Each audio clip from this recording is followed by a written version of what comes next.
and our forces are getting ever closer to actually landing on Kiska. And this is one of the things that I really like about War in the Pacific. It's all very, very, very slow until it suddenly becomes very, very, very fast. Which is, you know, things happen very slowly until they happen very rapidly all at once. That's kind of the nature of decay and change in a lot of systems. So it's nice to see that emerge as a kind of an emergent property there. Okay. Good. We went back in, the Kingfisher spotted for both of the units, and again another 7 squads destroyed. Great. So we'll have these guys return back to port, reorganize, and come back with an actual invasion task force. Oh, first blood for the Japanese submarines. AMC Prince David, 1 torpedo hit. Okay, it might survive. And you can see there where it actually got attacked is the 1 deep ocean hex that my transport formations have to traverse to get to Adak from Dutch. So that's the hex of maximum danger.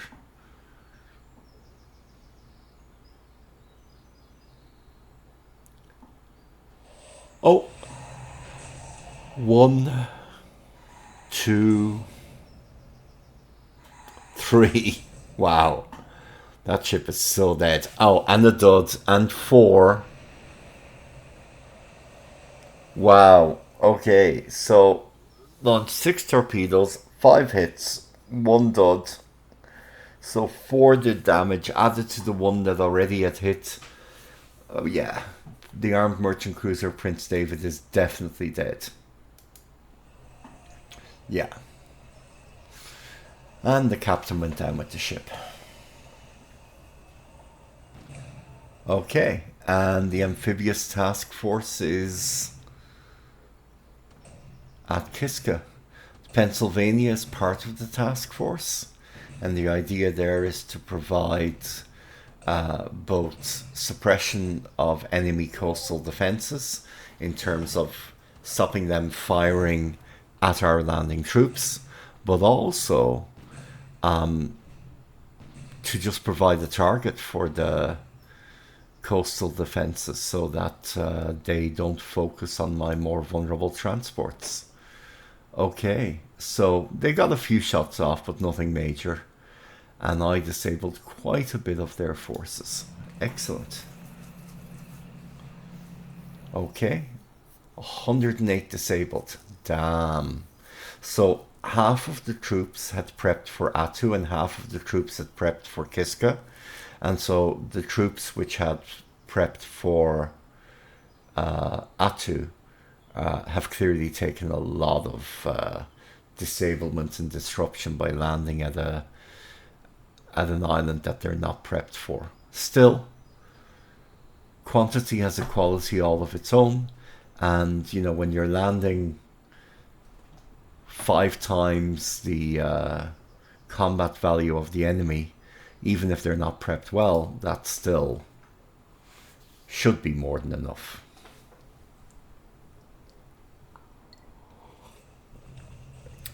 Okay, no significant reinforcements for the Japanese defenders from the starting forces.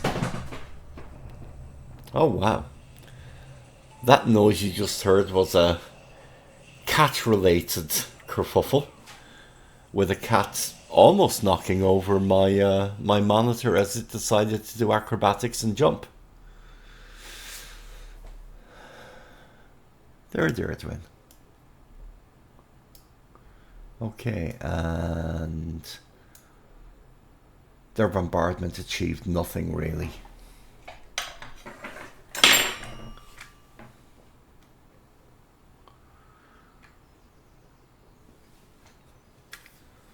Okay, so things are getting spicy. 11 more days until his carriers show up. Let's see how that goes.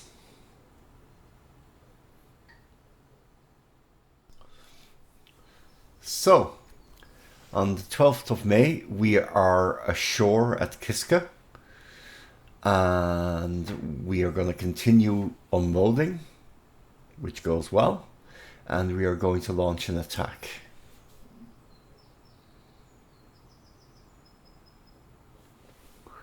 Because I want to take Kiska as quickly as possible, even if it costs me additional casualties.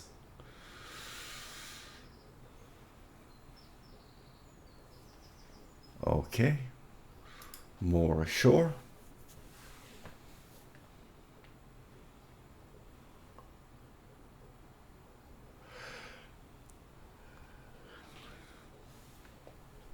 More ashore. Those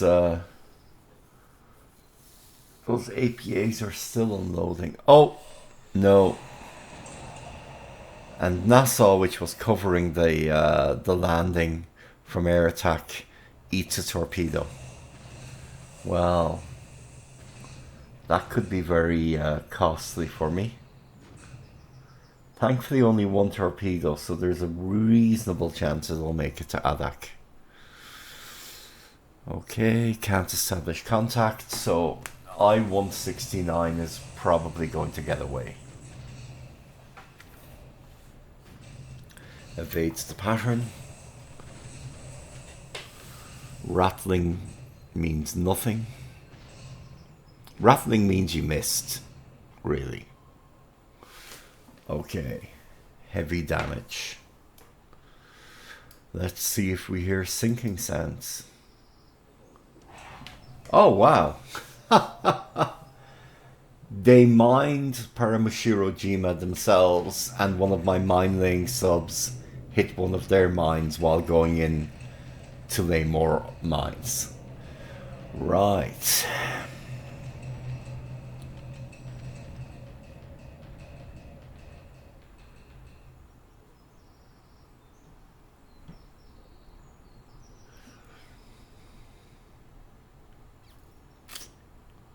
Okay. My bombing missions have been cancelled, so the troops will have to attack unsupported by the disruption of the Japanese by air attack. Okay. More Japanese mines removed. And let's see what happens with ground combat. Japanese bombard. They're not going to do much. 42 for the 303rd Infantry Battalion. 42 AV, now 40, now 38. Yeah.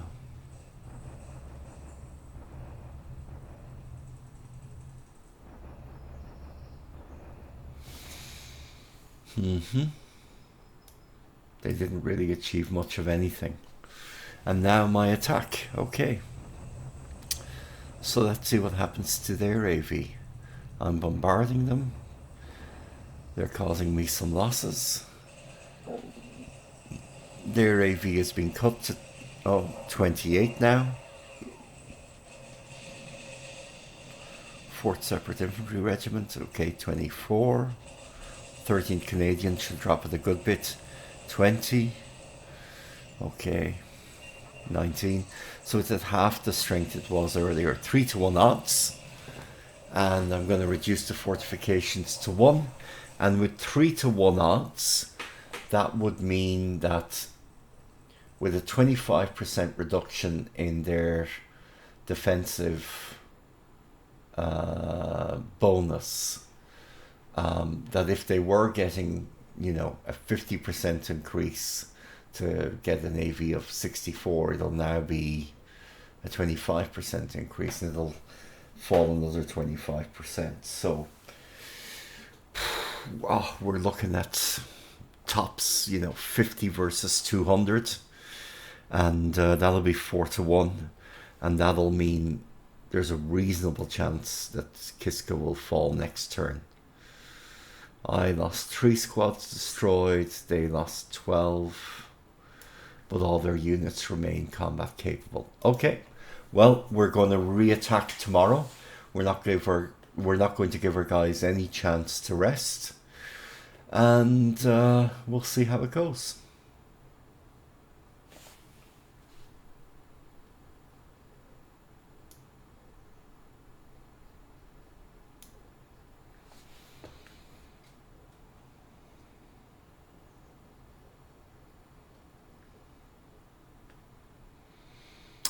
And more forces are arriving at Dutch Harbour.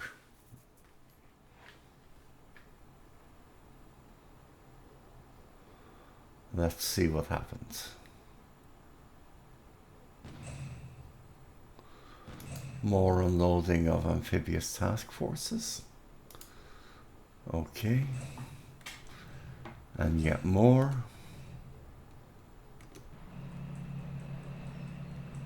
And they're unloading.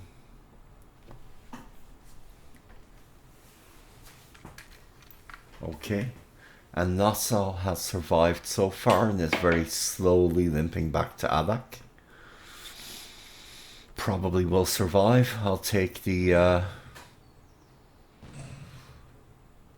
planes off it and add them to my land-based air defense. So the heavy cruisers now are bombarding Atu. Just want to make sure it doesn't become a level 4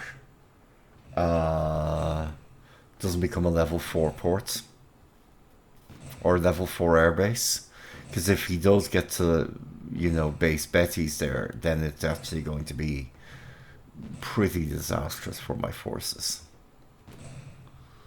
Okay, let's let that all run. 1-0, 1 Jake damaged. Some guns damaged, but nothing too significant. Okay. And they're unloading more.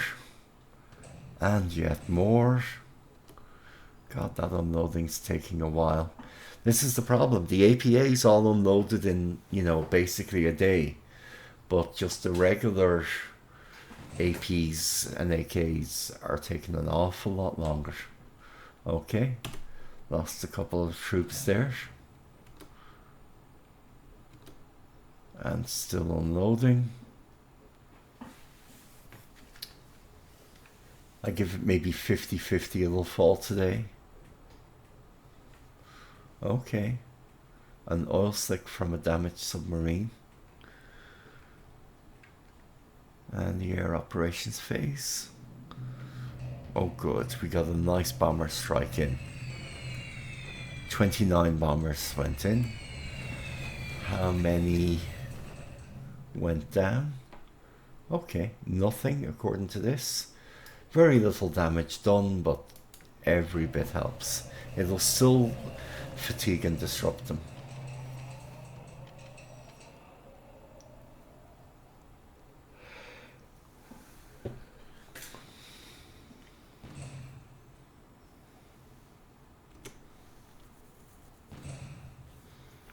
And more unloading.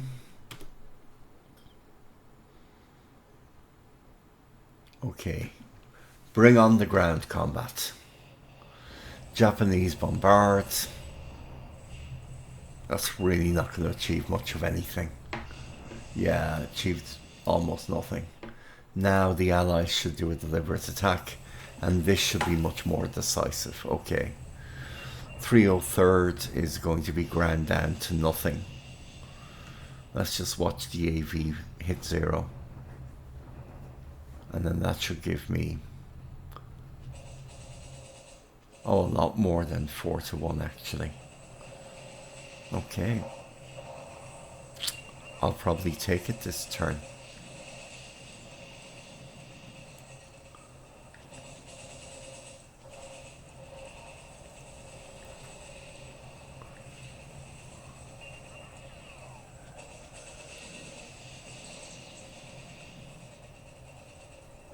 Or not. Almost though. If I gotten, what, 188, 10% more, I would have taken it. But as it is, I'm taking a lot less losses, or a lot fewer losses than the Japanese. So I'm just going to keep attacking. Almost got it today. probably will get it tomorrow. And that'll be the 14th of May, which will give me about a week. Oh, sorry, which will give me about a week to take Atu. So I'll have to rush for that, but it's doable.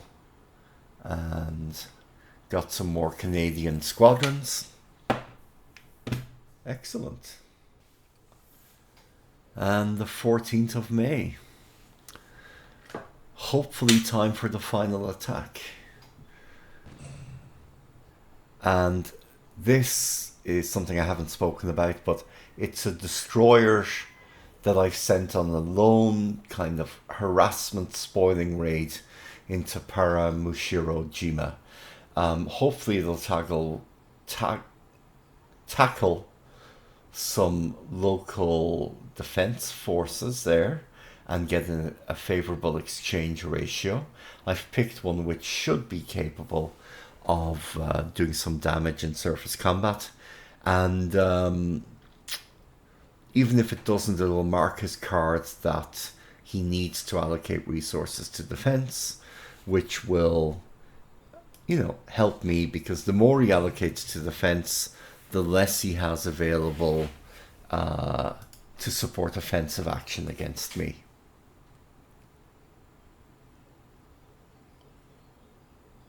Okay, 3 versus 1. 3 Japanese ships versus my single destroyer. Okay, attempting to get underway. Oh, this could turn out to be quite favorable for me.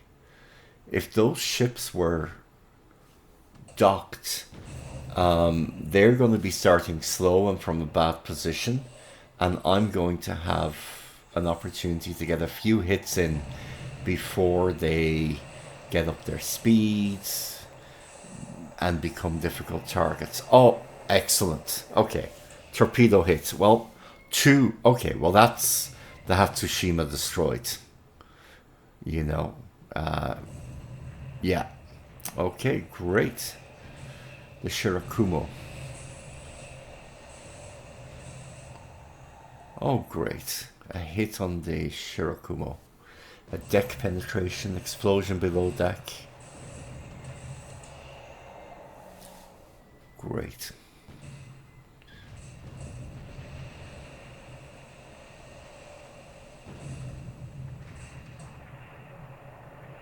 Oh, another deck penetration. Okay.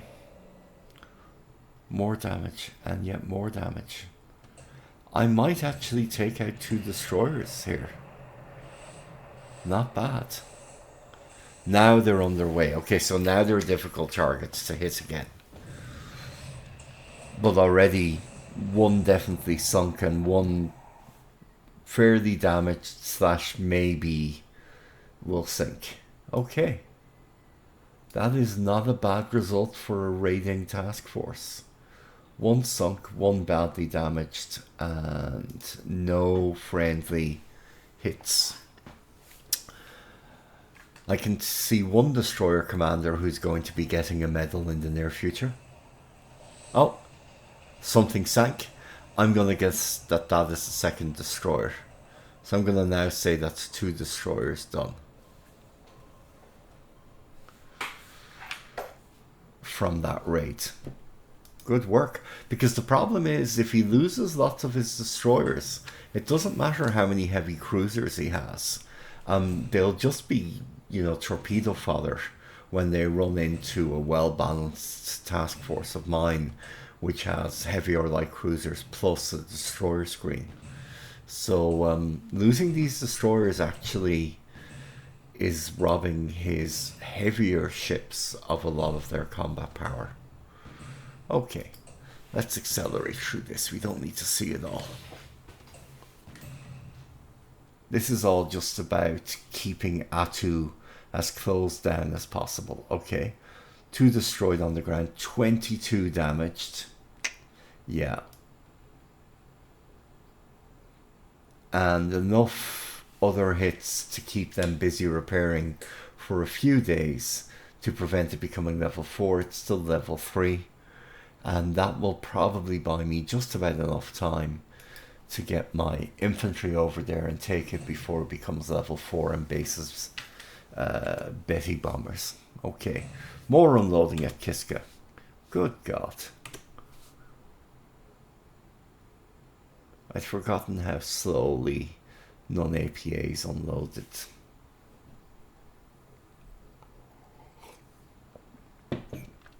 Oh wow, the Japanese are giving chase to the McDonough.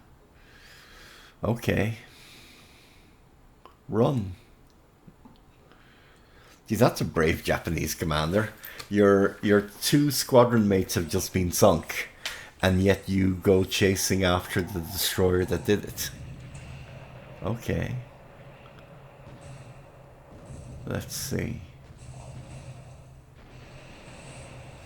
More torpedoes. Okay. At 7,000 to 9,000 yards and increasing, those should miss. Okay, the McDonough's probably going to get away unless it gets hit in the engine room now and slows down. Task forces break off. Okay, good.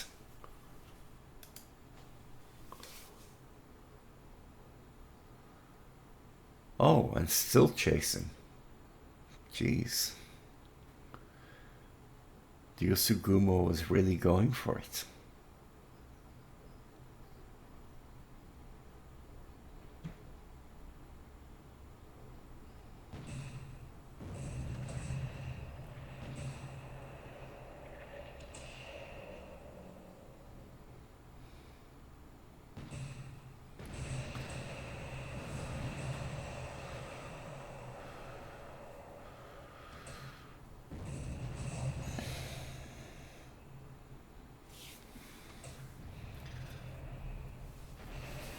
Jeez.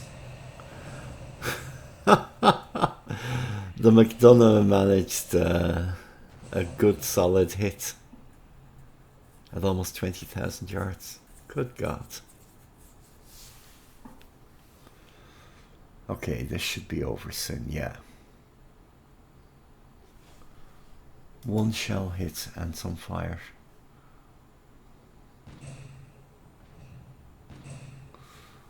Okay, more unloading.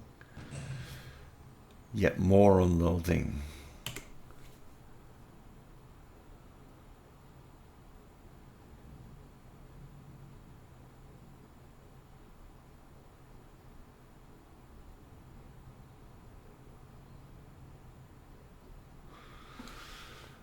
Oh, HHK1 Emily. Okay.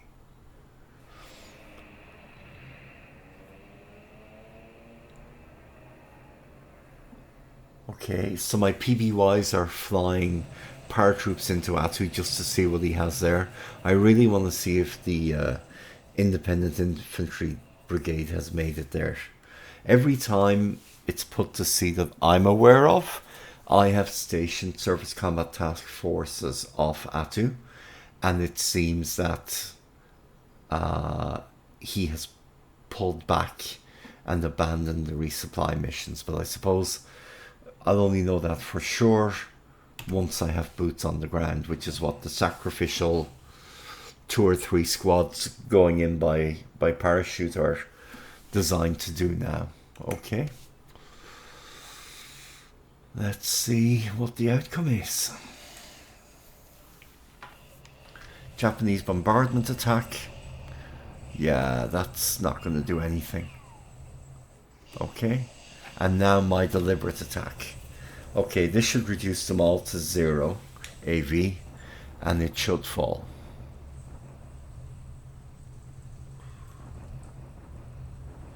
Because the nature of small numbers, like going from an AV of 5 to 1 or something, is that relatively speaking, it's a huge decrease. And therefore, you know, if your odds were 2 to 1 before, but now your AV, you know, 10 versus 5, but now your AV is 1, now your odds are 10 to 1, and the island falls. So it should fall today, May 14th. Not bad. That's going to give me the week that I need to make a move on Atu. And we've captured it. Well done. 9-1. Okay. They still got pretty good adjusted AV. How many squads destroyed? 38, 45, 93, 94. Not bad. Okay. I'm going to keep attacking though. Okay, so what do they have here? The tank regiment, detachment, an infantry battalion, and a naval guard. They don't have any of the independent infantry brigade. So I've been successful in blockading Atu. That is good to know. They lost 2 squads destroyed, and I lost, what, 2 or 3 squads destroyed? Okay. But now I know what's there. Oh, okay. These units were all wiped out, so there's nothing or very little left there. I'll keep attacking until everything there is wiped out, and then we'll start loading up for Atu.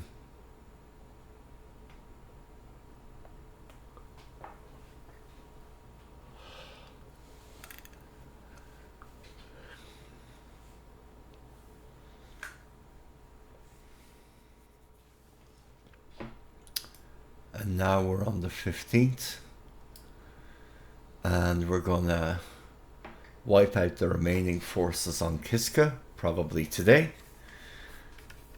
I'm gonna be sending in some mine layers to Paramushirojima, and our destroyer minesweepers are doing good work at Kiska, sweeping the mines, because I don't want my transports, when they start loading troops again to move to Atu, to take bomb hits or mine hits. And what you saw there was that I was trying to do a night strike on Atu, because I noted, you know, yesterday from the bombardment, or the day before, that he had a lot of fighters there. So I don't want to send my bombers in during the daytime, but I was willing to risk them at night. But unfortunately, the weather and the darkness got to them, in spite of the fact that moonlight's over 96%. And that's important. The better the moonlight, the higher the moonlight percentage, the better your bombing results will be. At anything below 80%, it's probably not even worth trying to bomb. And then the closer to 100%, the better. Although even at 100%, you don't get the same results as you would with daylight bombing. So, and it's destroyed. 52 squads, 64. Wow. 116, 130 squads or devices destroyed. Ouch. And Kiska is now fully liberated. Only Atu left to go. And 7 days to do, well, maybe 6 days to do it. With the carriers arriving on the 22nd. Okay. Okay, and the 16th of May. Let's see what happens.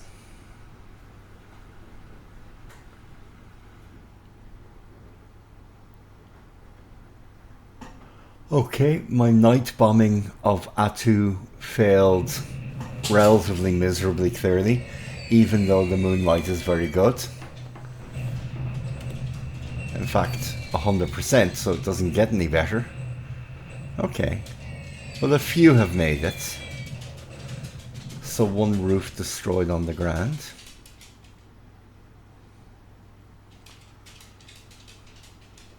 Okay, a few hits, enough to impede his level 4 airfield building effort for Atu, which is all I care about. Keep it below level 4, keep the Bettys from it, and that's good enough for me. Oh, destroyer mine layer versus heavy cruiser task force. Well, unless they run away, those destroyer mine layers are dead. Torpedoes in the water. Okay. 3-inch hit in the superstructure. Not enough to actually do anything though, unfortunately.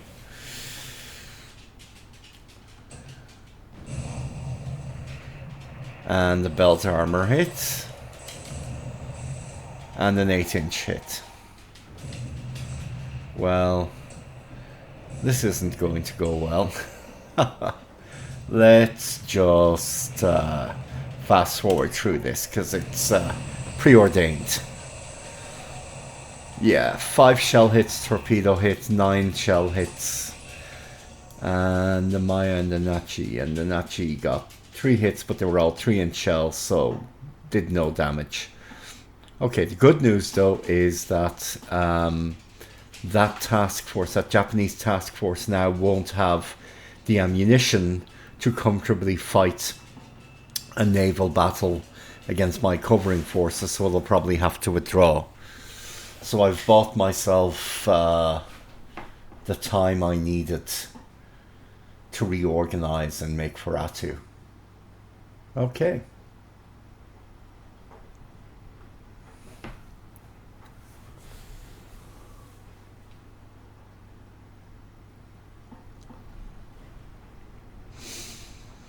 Nothing else much should happen. But that's a pity I lost those 2 destroyer mine layers.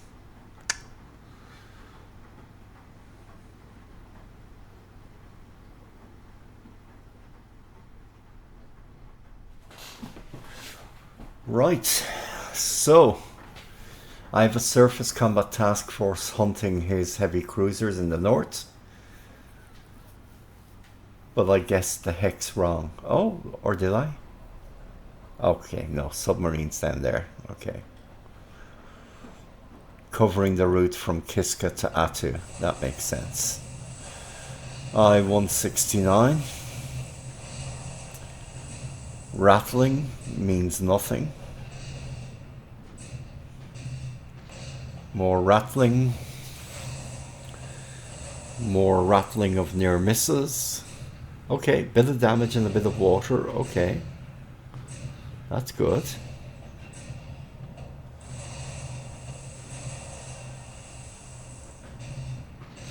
Direct hit. Ooh, okay.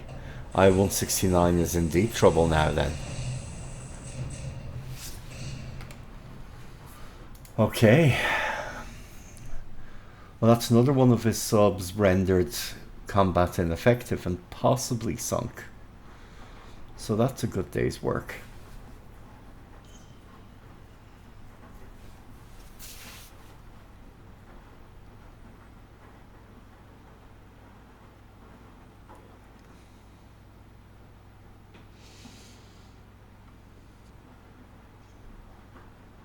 No airstrikes, no nothing. Yeah, it's just a logistics phase.